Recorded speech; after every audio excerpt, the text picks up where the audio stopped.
Bordel de merde les gens, est-ce que vous êtes prêts à voir les plus gros problèmes de cette saga? Parce qu'aujourd'hui il y en a de taille. Alors accrochez vos ceintures et en avant pour la bataille finale d'Harry Potter.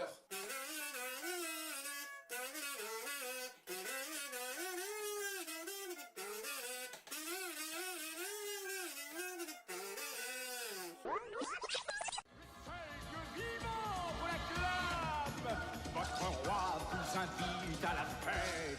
Soyez Comment avez-vous eu cette épée?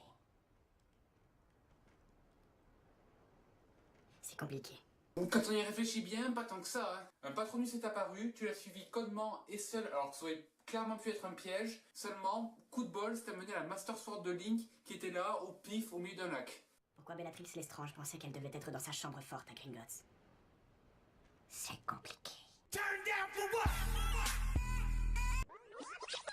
C'était la baguette de Draco Malfoy. Elle ne l'est plus? Peut-être que non, si vous l'avez désarmée.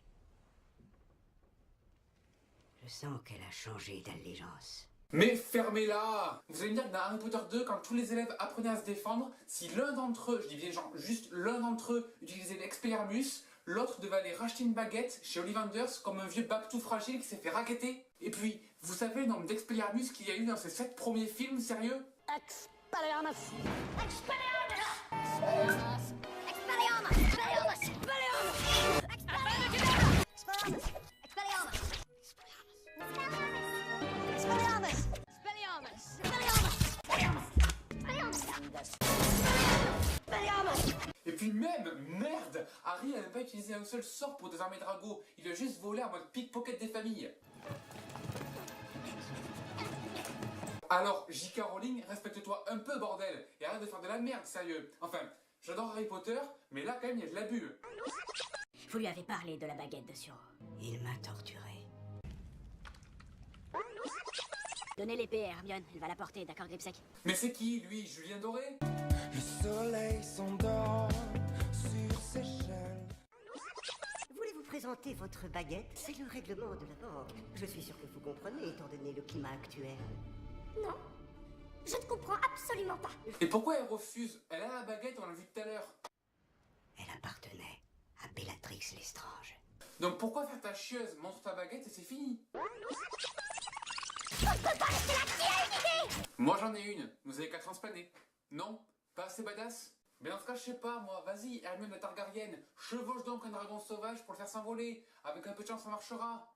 Et en y repensant, quand vous êtes les héros, ça marchera forcément.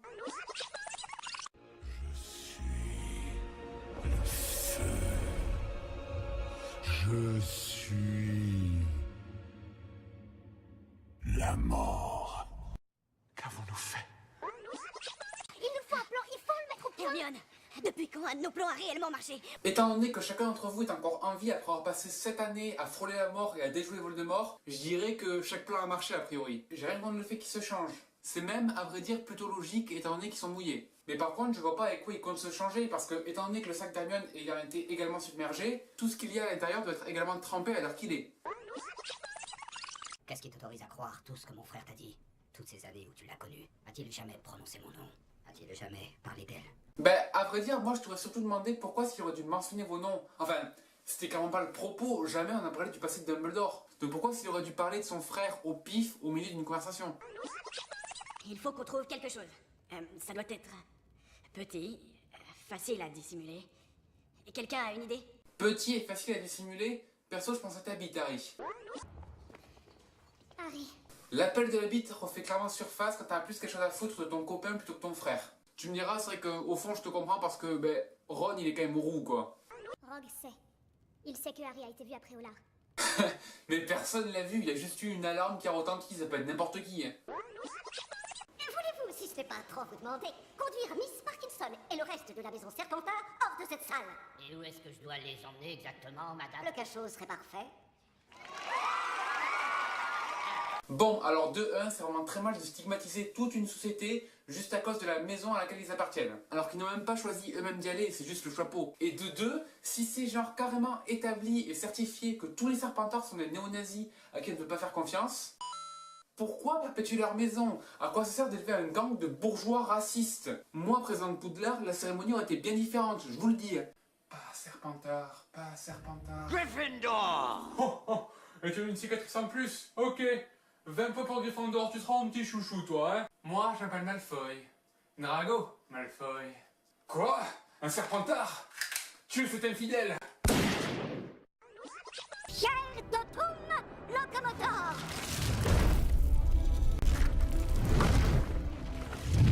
Attends, mais devant la grande salle, avant, il n'y avait pas ça, hein. Vous voyez, il y avait des murs plats, pas des soldats. Alors arrêtez de changer toutes les salles et aspects de Poudlard au gré du bon vouloir scénaristique parce que du coup, il n'y a plus aucune cohérence niveau visuel. Poudlard a bien changé.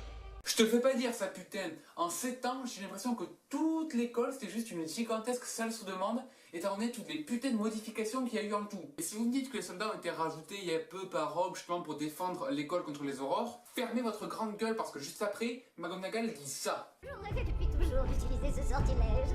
Donc ça veut clairement signifier qu'ils étaient là depuis un bon moment. Si tu dois la trouver, ce sera au bout du couloir. Tu ne viens pas? Non, il vaut mieux que tu lui parles seule. Elle est très timide. Mais vous l'avez vu, vous? Ah bon non, non. Alors ni moi ni personne. Vous comprenez, nous on vaut pas la peine, alors... Moi, je croyais que comme c'était la cousine du roi, elle voulait voir que lui.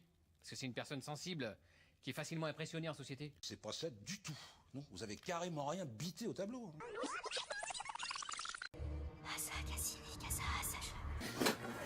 Attends, tu vas me dire qu'une porte scellée par une très puissante magie se fait berner par un Ron qui imite le fourche-langue aussi bien que ton vieil oncle bourré qui imite les Arabes à la fin d'une de ses beuveries avec ses potes au bar du coin. Et puis en plus je me souviens de ce que disait Harry dans le 2 et c'est clairement pas ça. Hein. Ron il a même pas 1,2 juste.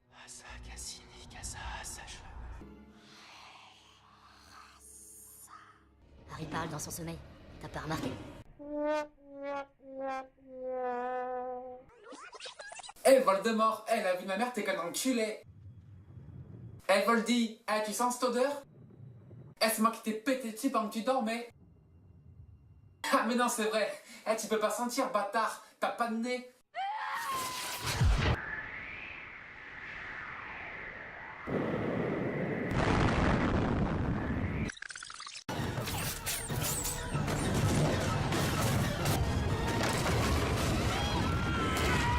Vous êtes sûr que eux c'est les gentils? Il y avait enfin un peu de discipline à Poudlard, et là il y a un groupe de terroristes rebelles qui arrivent à faire péter le château qui est là depuis plus d'un millénaire. Vous appelez ça des gentils? Et puis McGonagall elle disait quoi tout à l'heure? Poudlard est menacé. Gardez le mur d'enceinte. Protégez-nous. Faites votre devoir. Et donc vous allez me dire que des soldats en pierre sans cervelle peuvent faire la différence entre des mecs qui attaquent les profs et d'autres qui attaquent carrément les locaux?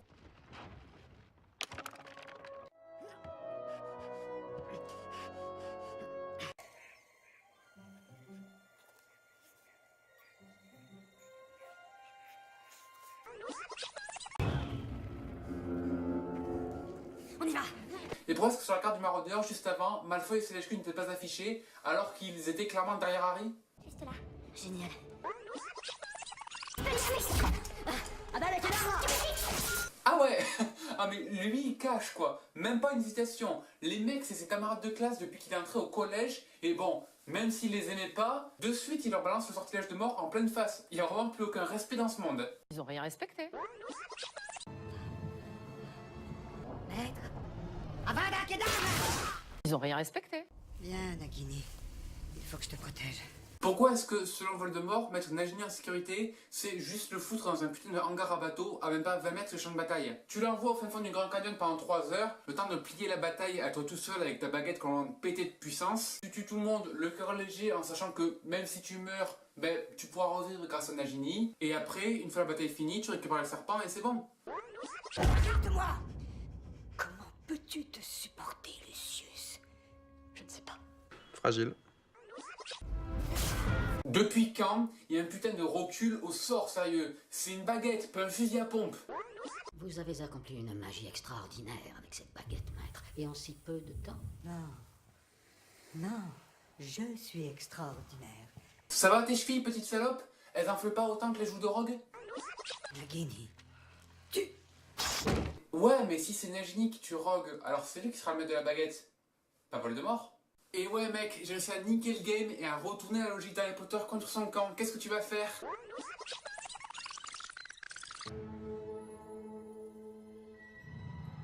Attends, mais c'est quoi ces yeux qu'elle a? C'est moi ce qui sont marrons. Putain de bordel dans une couille de lépreux. Ça fait 7 ans qu'on nous rabâche Carrie et les yeux de sa mère. D'autant plus que tout le monde lui répète ça alors qu'on s'en bat clairement les couilles. Et vous avez même pas été capable de prendre une putain de petite bâtarde qui avait au moins les yeux bleus, genre au minimum quand même, comme l'acteur qui joue Harry. Vous n'oseriez pas vous foutre de ma gueule quand même, à tout hasard, hein? Le moment viendra où il faudra révéler certaines choses à Harry Potter. Ouais, donc ce que tu es en train de dire, c'est que si Harry est arrivé 2000 plus tard, ou si Nagini avait achevé Rogue, ou si Harry n'avait pas lu dans l'esprit de Voldemort pour aller au hangar à bateau, ben Harry n'aurait jamais pu avoir les révélations nécessaires pour clôturer l'histoire comme il se doit. Du coup, est-ce que c'est pas complètement bancal comme plan, ça? Donc, quand l'heure sera venue, Potter devra mourir. Vous l'avez élevé comme un porc destiné à l'abattoir. Ne me dites pas que vous avez fini par avoir de l'affection pour lui.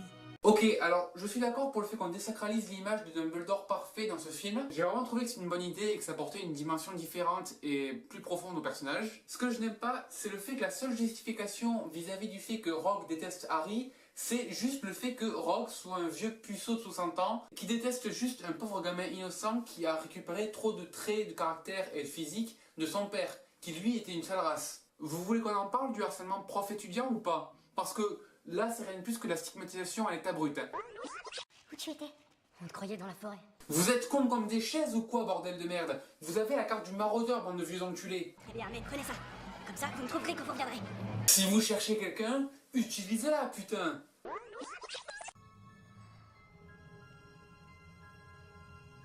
I see dead people. Est-ce que ça fait mal de mourir? C'est plus rapide que de s'endormir. J'aime bien comment Sirius élude la question pour ne pas lui dire qu'il va en chier. Nous sommes là, tu sais.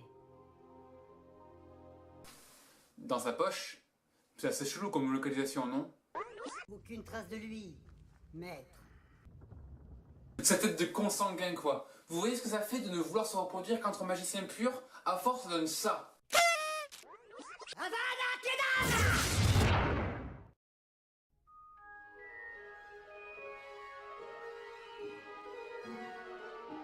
Voilà, le film est fini, le mal a gagné, ça c'est un film original, bordel.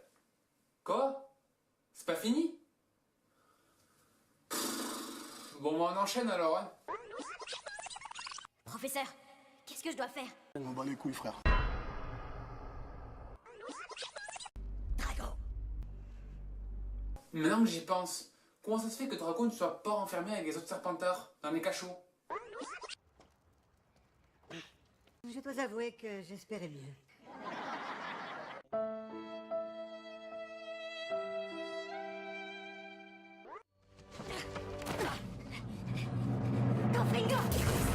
J'aimerais vous faire part d'une théorie que j'ai vue il y a tout ça un petit moment, on va dire, sur la résurrection d'Harry. Bon, alors d'abord il y a l'excuse du c'est sa partie d'Horcrux qui est mort, blablabla, bref, on s'en bat les couilles, c'est facile comme explication, c'est pas intéressant, chien comme la pluie, bref, on s'en bat l'arrêt. Mais, attendez une minute, il y a une seconde théorie, bien plus logique et surtout bien plus classe. Harry est le maître de la baguette de Suro, sachant qu'il a désarmé, si on peut appeler ça un désarmement. Il est le détenteur de la cape d'invisibilité qui l'a accompagné pendant toutes ces années, et il est le dernier utilisateur de la pierre de résurrection. De ce fait, comme répété pas mal de fois dans ces deux derniers films, lorsqu'on a les 3 reliques, on devient le maître de la mort. La théorie voudrait donc que, comme Harry est le possesseur des 3 reliques de la mort, lorsque son heure arrive, il décide lui-même de son propre sort. Il peut donc soit choisir d'en finir définitivement avec son existence et de laisser la nature suivre son cours en acceptant sa mort, soit il peut revenir au dernier point de sauvegarde et continuer sa vie car il est le maître de la mort. Est-ce que c'est pas une théorie pétée de classe, sérieux? Moi en tout cas je l'adore. Tu disais quoi tout à l'heure à Dumbledore, mec? Le serpent vit toujours, et je n'ai rien pour le tuer. Ah là là, les séances de bandage BDSM entre potes. Toute ma jeunesse.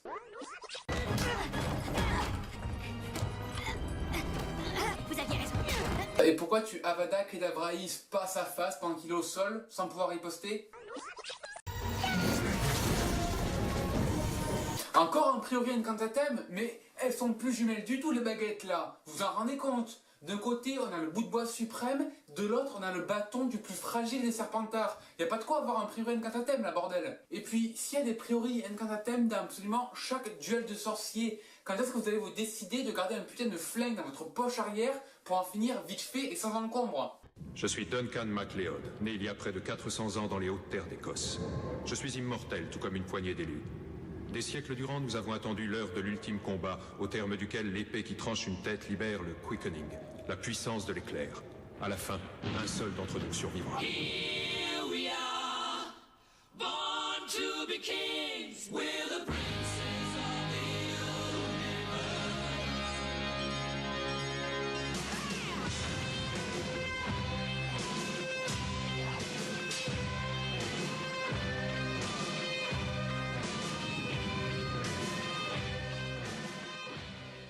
Et j'ai une question en plus. Pourquoi est-ce que Godric Gryffondor aurait fait forger une épée magique? Enfin, à quoi servait-elle à la base, sachant que tous leurs combats sont à la baguette? Autant le calice de Poussoufle, tu peux voir dedans. Le diadème et le médaillon, tu peux les porter. Bien que ce soit franchement de mauvais goût pour le médaillon parce qu'il est vraiment moche. Mais l'épée, sérieux, à part pour se couper une tranche de saucisson à l'apéro, je vois pas à quoi ça aurait pu servir à Gryffondor. C'est Drago qui a désarmé Dumbledore dans la tour d'astronomie. Il en est devenu le maître. Jusqu'à cette nuit où j'ai désarmé Drago, dans le manoir des Malfoy. Ouais, et ensuite t'es mort. Alors, pendant quelques secondes, certes, mais le fait est que t'es mort. Donc la légende aurait dû changer. Mais je suppose qu'il fallait bien trouver une excuse pour que les gentils gagnent après tout. Entre la pierre de résurrection que t'as abandonnée comme un vieux caillou dans la forêt et la baguette que t'as détruit, t'as vraiment aucun respect pour le patrimoine, mec. Le Choixpeau tient compte de vos préférences. Vraiment? Vraiment. Ouais, en fait c'est cheater le Choixpeau. Enfin, on dit qu'on est répartis selon nos qualités, mais du coup c'est juste des conneries visiblement. Cet épisode est fini, j'espère que ça vous aura plu. Tout comme j'espère que toute la saga sur les cinéphiles d'Harry Potter vous aura plu. Abonnez-vous à la chaîne et à la page Facebook. Pour ce qui concerne cette vidéo, donnez-moi vos avis dessus. Aimez-la, partagez-la, blablabla, et à dans 2 semaines pour un nouveau signe. Mec, j'en peux vraiment plus que tu détruises les sagas de mon enfance point par point. Je supporte plus ça, ok? Alors il va falloir que t'arrêtes. C'est pas de bol, hein? Parce que je compte bien faire d'autres vidéos, que tu veuilles ou non, fils de chien. Ah ouais? C'est ce qu'on va voir. Sectum Sempra.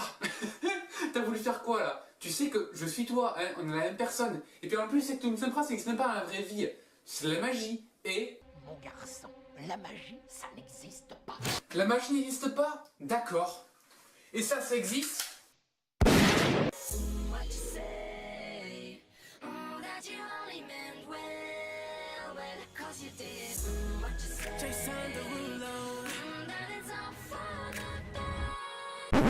Y a pas de sang?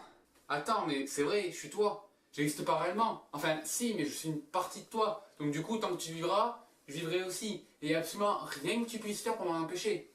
Fou, je suis rassuré. Du coup, il y a absolument rien que tu ne puisses faire pour empêcher d'être ton enfance. Et comme tes souvenirs sont mes souvenirs, je sais déjà quel sera le prochain film que je traiterai. Tu t'en tireras pas comme ça, mec. Allez, vas-y, c'est bon, casse-toi. Tu m'as bien fait rire, maintenant faut que je rate des films pour les démonter. Barre-toi, laisse-moi travailler. Je te laisserai pas faire. Mec, tu comprends pas? T'as aucun recours. Rien que tu puisses faire pour m'empêcher de travailler. Il y a peut-être un moyen. Quoi? Qu'est-ce que t'as dit? Attends, non!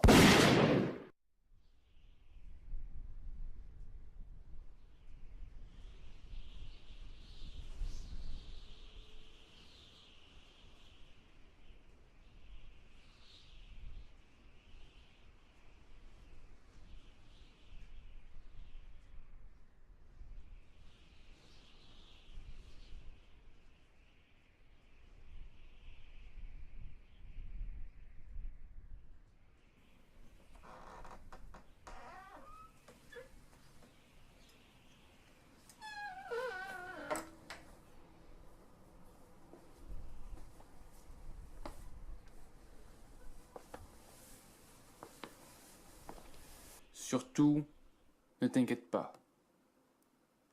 Je vais m'occuper de toi.